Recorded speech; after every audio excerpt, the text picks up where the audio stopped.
Have you been to Perth Zoo before? I have. I can't even remember the last time I went there. I would have been so young. Is there like something that I'm not picking up on here? Yeah, of course. Dude, you gotta kick it with the fucking gorilla sitting on the bench.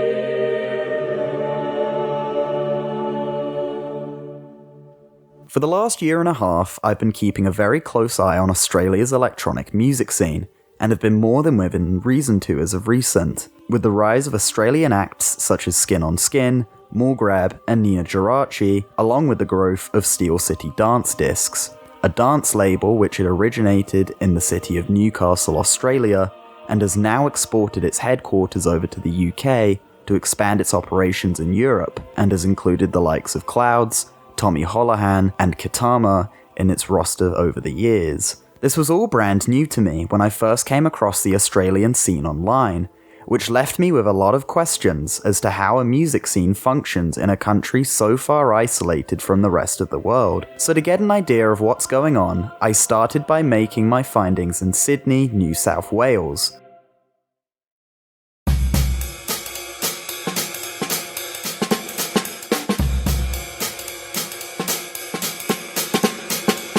A city home to the likes of Flume, Alice in Wonderland, and the first person I hoped would help answer at least some of my questions, Endless. Oxy Ace RX6 Your RS4, RS5 Mitchell Tolman, aka Endless, would be considered the wise elder of the Australian underground scene, having made his name initially as the lead singer of the Sydney-based punk band Low Life in 2014. Mitch would then go on to pursue a solo career in 2020 under the moniker Endless, releasing a total of 3 albums, 7 singles, and 1 EP over the last 5 years, all heavily inspired by a range of influences, such as the UK sounds like grime, jungle, and drum and bass, to more US-based inspirations such as trap music. I figured I'd start my investigation off by speaking to Mitch first and getting an idea of the lay of the land. I'm Endless. I'm a Sydney producer and rapper, and make bass music. I was born in Sydney, but I didn't actually grow up here. I grew up about 2 hours southwest of Sydney, sort of like country towns, I guess you could say. A lot of bad shit happens. For example, when the area that I lived in, there was a really, famous serial killer, Ivan Milat, was active. That was kind of, to give you a feel, like that was kind of the mood, you know what I mean? It's pretty bleak, sort of. Like, you moved to Sydney later on as you got older, or? Yeah, I moved here when I was maybe like 17. And I moved to an area called King's Cross, which is pretty similar to your King's Cross too. While London King's Cross serves as a national and international transport hub for train lines across the UK and Europe, its Sydney-based counterpart, also referred to locally as The Cross, had served a much seedier purpose as far back as the 1940s, becoming the city's main nightlife and red light district, and home to all manner of pubs, clubs, and bars over the years, including various generations of organised crime, which would secure a violent reputation for the district over the years. In fact, by the time Mitch had moved to King's Cross in 2007, there had already been a non-fatal nightclub shooting in June of that year. But things would take a drastic change in the Cross and wider Sydney as a whole in February 2014, when the government of New South Wales introduced their highly controversial lockout laws as a response to 2 murders which took place in King's Cross in 2012 and 2013. The lockout laws aimed to reduce drug and alcohol-fueled violence across Sydney by restricting entry to bars and clubs by 1:30 AM and requiring all venues to be shut by 3 AM, putting a major halt on the city's nighttime economy, which we'll discuss more later on in this video. I moved there when I was young, and was sort of in and around the city for most of my adolescence. Young adulthood, I guess. I would say definitely like my surroundings, for sure. my immediate surroundings. I mean, probably the way I grew up was pretty, it was super like a working class, like single mom with my sisters. I mean, at the time, I probably would have liked to think of it as working class, but it's probably maybe a step below that. For me, like music and stuff was always like as I learned, as I got older, it was a way of regulating and a way of finding sort of meaning in a very like chaotic world, So my influence was sort of definitely like more, I guess you could say, like the Australian sort of working class experience. And then as I got older and moved to the city and stuff and got into drugs and was into that for a very long time, that was my reality. And that was probably, the lifestyle of that extreme sort of lifestyle was more my experience. So if we're talking like just stuff to write about, it was always about my immediate surroundings, my peers. That's still ongoing too. Like I've written a couple of songs. We were talking about our friend Richard earlier. If it comes to me directly, if I see something interesting in it, it's usually quite immediate. And I think it's kind of like what we're saying, like through chats and stuff, that we're so far removed out here. You know what I mean? So we see stuff, like. We see stuff online or whatever, but I think for me anyways, it's more just about like what's immediately around us that is interesting. If you're growing up in a household with your sisters, I'm assuming like there's at least some R&B influences in there. It's weird you picked up on that. I think definitely my younger sister was that was more her vibe. I was always like really into punk and hardcore and stuff like that, I've said it a few times before, like I had a sick auntie who used to just really into like trance and techno and stuff. And so when I was like 10 or 11, she used to pick me up and just play like compilations, She was really kind of my first introduction into, I guess, dance music as well.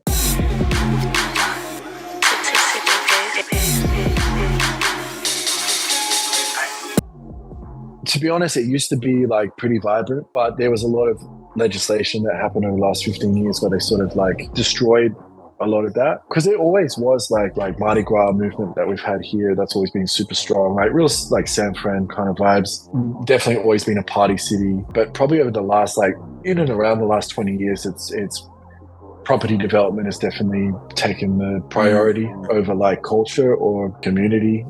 And they had a lot of these things called lockout laws, which really neutralized our vibe here. And I think it's slowly recovering, but it really did a lot of damage. And there's always been stuff going on. Like the response to that used to be like warehouse raves, you know what I mean? Sydney's quite heavy, like it's a police state vibes, you know what I mean? So it's, I was going to say, what exactly is a lockout law? I mean, I'm sure you guys might have something similar where in parts of England where places can only stay open till like 1 or 2, and that heaps of like made it really difficult and put a lot of pressure on club owners. I think like in Australia, I think heaps of like nightclubs, I'm not sure about in England as well, but are shutting down too. So there's a lot of venues that losing a lot of venues.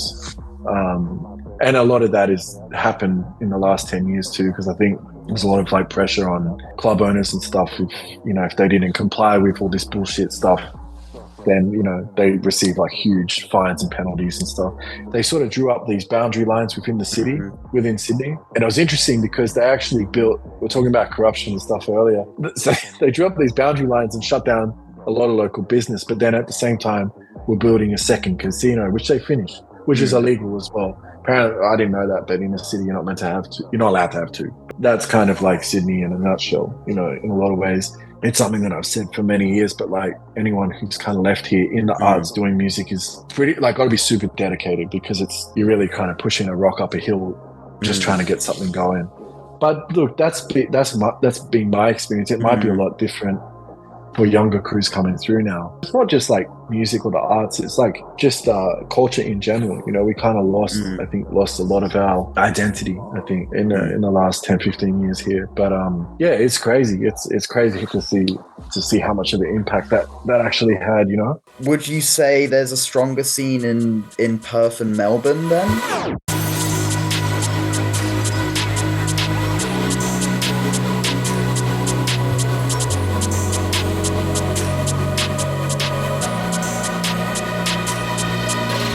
While Sydney's nightlife has been struggling over the last 11 years, over in the sleepy mining city of Perth, venues stay open as late as 5 AM on the weekends in the city's nightlife district of Northbridge. While not held in as high regard to the likes of Melbourne, Sydney or Gold Coast culturally, Perth still boasts a tight-knit electronic scene with Garbage TV flying the flag. An events promotion, fashion, art, and music label formed by Kyle Rogers. The label was formed initially in Melbourne in 2014, after Kyle had returned to Australia after spending time abroad working for fashion labels such as Walter van Beirendonck, Jeremy Scott, and Comme des Garçons. Upon his return to Australia to work for fashion label Perks and Mini, Kyle had noticed a lack of harder styles of electronic music in Melbourne's club scene, so had founded Garbage TV in February 2014 as a response to this dilemma, going on to host a variety of DJs and electronic acts in warehouse parties and club nights across Melbourne and Perth in the last 11 years, boasting bookings from across Australia and the rest of the world, such as Ninajirachi,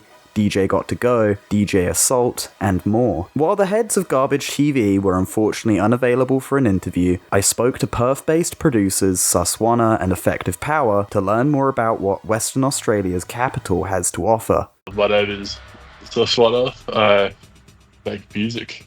I'm Effective Power, and I am a producer and sound designer from Perth. So where I grew up is like just outside of Perth, like a few hours. There is quite literally nothing going on down there. It's just a coastal town, quite boring, quite empty. I spent a lot of time on the internet growing up. Fucking a lot of time on the internet. Half Māori, but my family moved over here just before I was born. Yeah, there's legit like fuck all to do in New Zealand. Like there's very, very little economic opportunity. There's some cool shit happening there now. But yeah, a lot more going on here. Better weather as well. I'd say I'd cite as my early influences probably like Team Sesh, mainly Young Lean, Sad Boys, all that. I had a PlayStation from super young. I was just playing Call of Duty, trick shotting. Shout out to all my trick shotters. From that, I guess I got into the music through montages and shit.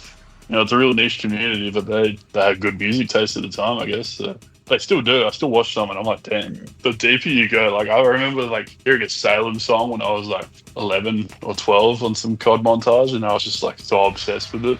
I'd watch the video every fucking day just to hear the song because I never knew what it was called till probably 4 years later. I think it was Killer. Yeah, the shit was OG. I had a lot of State of Trance and Ministry of Sound CDs I used to listen to a lot. But I guess probably the main one was 80s thrash metal. Listened to a lot of that through my dad, I guess. I found out about jungle through the intro to AEST by Slipknot. Just that. I think it was sampled from an old jungle track actually, but yeah, just that Arm and Break intro.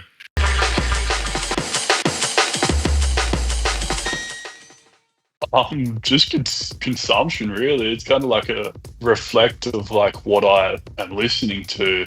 I mean, not so much anymore. I don't really listen to club music per se in my spare time. That kind of just started out being I'd probably hear a song in a specific style and then be I want to make a song like that, and then kind of just do that over and over again. I remember the first time I really User 2222, the Dead Bart. He was a massive inspiration with a lot of my earlier shit because it was just there's not a single thing that he hasn't done. He just fucking goes over literally any genre and just does his own take on it, and it's always sick, and I kind of admired that. Try to mirror that in a way. I grew up playing drums, as I guess a lot of people who produce now did. I got really into Burial through a YouTube recommendation when I was 16 or something. Got really into jungle through just, I guess digging more.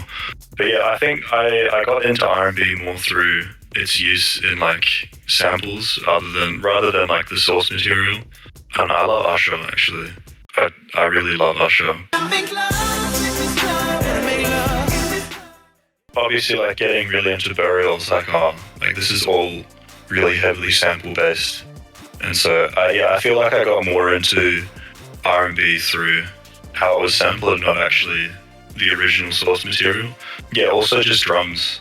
yeah, growing up playing drums, like metalheads and like hyperdub, especially Burial and like Photech, Source Direct, like all those artists, like I just got really obsessed with trying to figure out how simple they were and just how everything was just so like compression on harmon breaks and like that's it. Like you had like a sub and like distortion, like just figuring out how they did so much with so little back then. Obviously like jungle's like a pretty basic genre. Figuring out new techniques within the bounds of that genre is just, yeah, hell interesting to me.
I was a huge fan of his first album with Crazy Mike. Like the Sydney-based album is genuinely like one of my favorite projects to come out of Australia, like ever. Yeah, I was like a really big fan of that, and I had a mutual friend with Mitch and Mike, Maurice, who me and Felix were playing a show in Sydney, and we went and linked up with Moz. And I just said to him, like, oh, it'd be pretty funny if we could get Mitch down to the show match day with Mike as well. And yeah, they ended up coming through. I ended up just getting like just way too fucked. Like I don't remember any of it at all actually. And the most fucked up was Effective Power for sure, which is pretty funny because like he is he doesn't go that hard that often, but on this night he was going in and he had a bottle of Jägermeister, and then he's like, let's do a hungy, which is like a cultural thing for him where you put your forehead against each other, and then he goes, we're brothers now, and I go, all right, sweet, I was like, but I thought like this guy, I really like this guy, you know what I mean? He's like a really different energy, Obviously didn't think I was too much of a dickhead because we went to Mike and Maurice's apartment 2 days later. Yeah, I showed him the instrumental because like there's 2 versions of it. There's the original, which is just like, I guess it's like an 80 BPM, like a slow club track.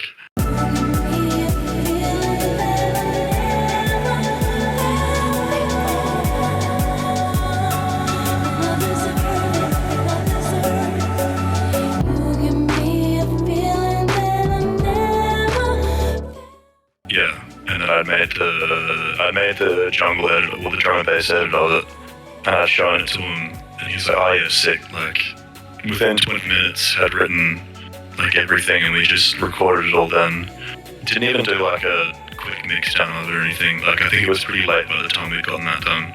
I got COVID, got stuck in Sydney for 2 weeks or some shit, and yeah, just mixed it on my laptop, staying at my mate's house.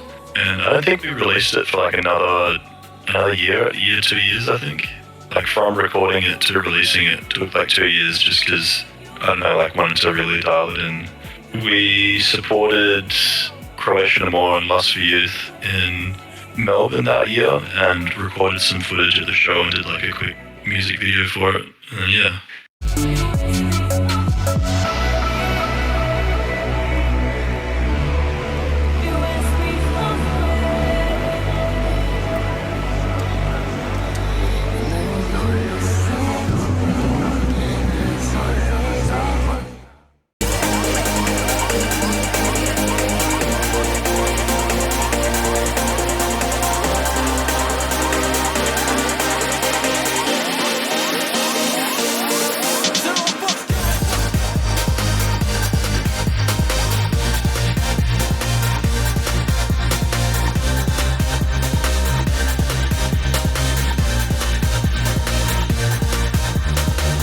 walk me through your latest album, Rage Configuration. Like, what was the sudden idea to do an entirely trance-based project? Man, honestly, like, this kind of comes back to you, because I've been, like, a big fan of what Evie and Christ has done for fucking years, and I remember I was watching your Trance Party documentary around the time where I was, like, kind of in a lull with making music, and I was like, you know what? Trance is fucking dope.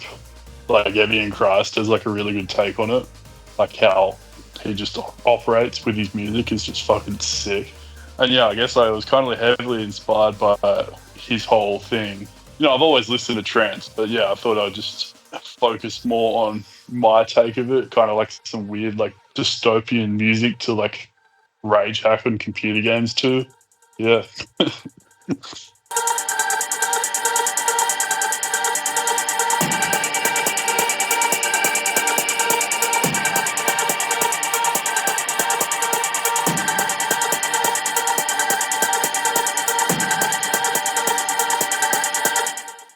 Try to mirror that in a way. Yeah. Have you been to Perth Zoo before?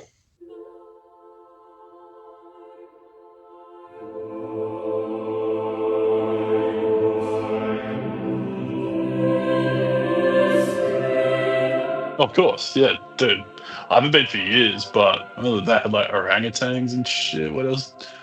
I have, like, a real vivid memory of going there on a school camp when I was, like, maybe, like, 10 or 11, and I got an ice cream from the ice cream place, and my teacher got really fucking angry at me because I got rum and raisin. And I was, like, 11, and my teacher was just yelling at me over it. 2018 was the last time I went to Perth Zoo.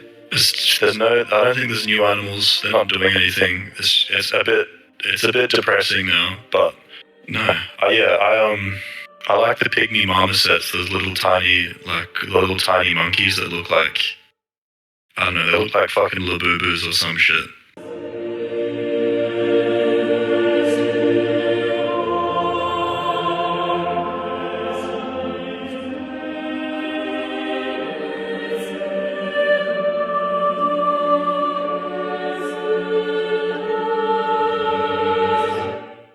What's Perth's and perhaps Greater Australia's electronic music scene like? Was there any presence at all when you started out, or?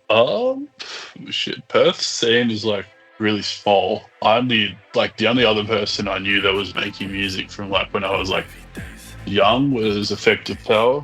And yeah, we kind of got into it together because I grew up in the country. He was in the city. He was, like, doing shows at, like, 17 and stuff, or 16. He was, like, 16 running shows at clubs and stuff. And he kind of got me into it. But he was, like, the only other person I knew on, like, a personal level that was making music at the time when I was younger. Yeah, it's pretty small. Like, I guess anyone doing something, like, you will meet them eventually, or you will know people that know them. Like, everyone kind of knows each other here. Like, anyone doing cool shit, like, you're gonna meet them. Yeah, like how I know, like, Felix and everyone. But I guess it does get a bit restrictive.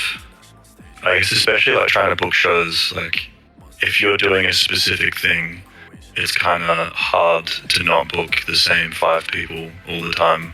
I do like it. It's pretty chill. It gives you space to do things. I don't know. I've never really been overly interested in the Australian scene. So, I mean, like, there's great artists out of Australia, but I never really, like, pay attention to what's going on. Never really have. So, more just, like, I don't know. As a consumer of music, I'm just, like, always looking for more music, and then, you know, just being like, wow, they've got some crazy music coming out of fucking Egypt or some shit, like some random place like that. And then I want people to have the same experience with my music, where they're just on the internet, they're searching for it, and they're like, damn, I didn't know they were making this kind of music in Australia. So yeah, that's my kind of take on it. Yeah, I've only been over to Perth once, and I only played one party, which was a garbage party. Yeah, it was amazing. You know what I mean? It was like, yeah, like they have their own thing going on, you know? Melbourne's cool. I feel like people are just, you know, like, music and stuff is such a big part of their economy and just how they operate, you know? So I find audiences there are a lot more patient and interested and open, because Melbourne's that kind of migrancy where a lot of people from Australia and New Zealand kind of moved there to be in the arts, where Sydney's it's a corporate city, you know? Like, if you want to be in finance or banking or shit like that, this is a good spot, you know what I mean? But maybe the arts is not like, you know, but it's tricky because I'm born here, so I'm just from here. I used to live in Melbourne, and it's a nice place to live in. It's like much more chill. But there is the geography of it is quite, from my experience, what was cool about Sydney is it's small, the scene is smaller, but it's kind of, there's more crossovers. Like you might be at a party or something and there's people from, you know, like fashion, like people from punk, people from dance, people from, so it's a lot more, whereas Melbourne, there's so many people doing so much stuff that it's very like, the worlds don't collide or cross over too much. So, you know, it's kind of interesting. There's like parallel worlds that are existing and people have no idea. I mean, imagine London is kind of similar in ways as well. But yeah, and also the geography of it's a grid, you know what I mean? So kind of, it's all very like, yeah, you stay in your zone, we'll stay over here sort of vibes. Whereas Sydney is just it's a mess, you know, the way it's put together. But yeah, I like both. I like both cities.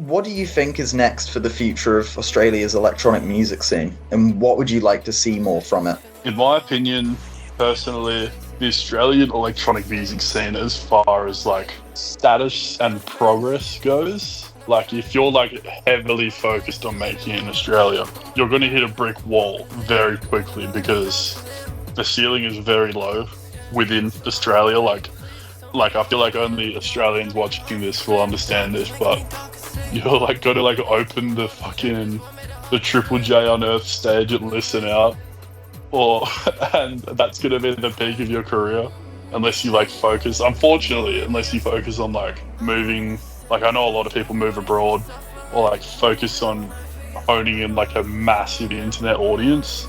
That's probably your only two like ways out of the Australian scene, because it's sad, but there's just a really hard ceiling on like make a living off it within Australia, and I'd like to see that change. I'd like to see more variety in the music that we have here. I mean, like the electronic music that we have here is sick, but you know, isn't very boundary pushing or like doing anything kind of notable or crazy. And yeah, it's just a very small scene. Yeah. So I'd like to see it expand. I'd like to see it go into more of like a renaissance period, even. Like I remember back in the 2000s, Australia's music scene for electronic music especially was popping. Like it was crazy, but now it's kind of just it's not what it used to be. More clubs, better, more venues. I guess more people doing better things. I don't know. There like really isn't the market for it, especially in Perth. Like you can do bigger, more broadly appealing events, but like you can't really do like smaller art, well, not smaller, but more specialized like underground artists. Like it's hard to a show for a niche artist here. Hopefully domestic flights get a bit cheaper, so promoters can afford to book artists from other states without having to charge $1 million for a ticket. It'd be really interesting to hear the younger boys talk about this, but for me, I would like to see more like organic community. Like I think that we're kind of lacking in that area a bit, and that's just again my experience. But I just think that like we have this habit of sort of replicating stuff that's going on elsewhere, or trying to do it like, oh, we'll do our version of it kind of thing. But I'm not sure. I'm interested to watch from afar,